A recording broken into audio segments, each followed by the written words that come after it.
Yeni bir mumya temalı film bugün vizyona girdi. Amerikalı televizyon muhabiri Charlie Mısır'da görevlidir. Üçüncü çocuklarına hamile olan karısı Larissa ve iki çocuğu da burada Kahire'dedir. Ülkelerine dönmelerine yakın küçük kız Katie evin arka bahçesinden kaybolur.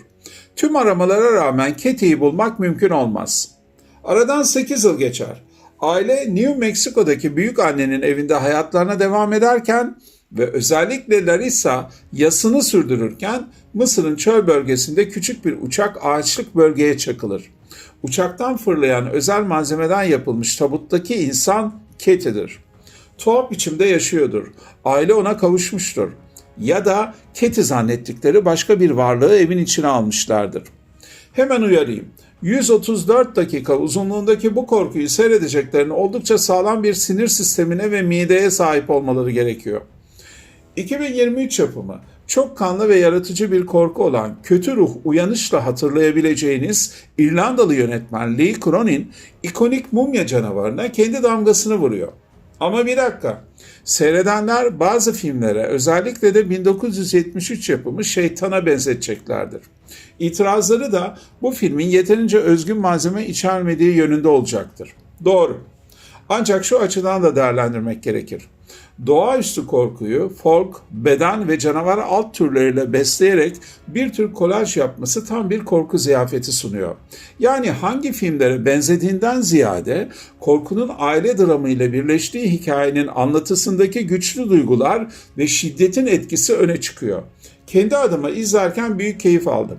Bu arada bu tür videoların devamı için videoyu beğenip kanalımıza abone olabilirsiniz. Lee Cronin'den Mumya, 1930'lardan başlayan klasik canavar mirasından ya da modern mumya filmlerinin aksiyon macera havasından oldukça farklı bir film. Katie'nin bedenini kullanarak gelen çok eski, çok karanlık ve çok tehlikeli şeyin terörü gerçekten korkunç. Kum fırtınaları ve lanetli mezarlar yerlerini 2 katlı bir eve bırakıyor. Odak noktası da ailenin psikolojik çöküşü ve eve yavaş yavaş yayılan kadim lanet. Cronin aile bağlarını parçalayan dehşeti çölün kumları yerine modern bir ailenin salonunda ve bedenlerinde yaşatıyor. İnsanın içten içe çürümesini hem mecazi hem de çok gerçekçi ve iğrenç bir şekilde işliyor. Özetle karanlık, psikolojik, kanlı ve yenilikçi bir korku arayanlar için ideal. Yinelersek, ilk defa göreceğiniz özgünlükte değil ama bütünsel olarak sağlam bir hikaye. Mutlaka perdesine ve ses sistemine güvendiğiniz bir sinemada seyretmelisiniz. Ses tasarımlarındaki ayrıntılar çok önemli. Filmin önemli bölümünün geçtiği evin içindeki dehşet büyüdükçe seslerin derinliği de artıyor. Ayrıca büyük bir prodüksiyon olduğunun altını çizeyim.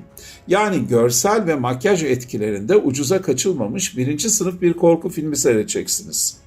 Charlie'yi oynayan Jack Rayner'dan Mısırlı kadın polis rolündeki May Kalamavi'ye tüm kadro iyi seçilmiş ve yönetilmiş. Ancak Katie'nin mumya haline oynayan Natalie Grace'i ayrıca vurgulamak gerekir.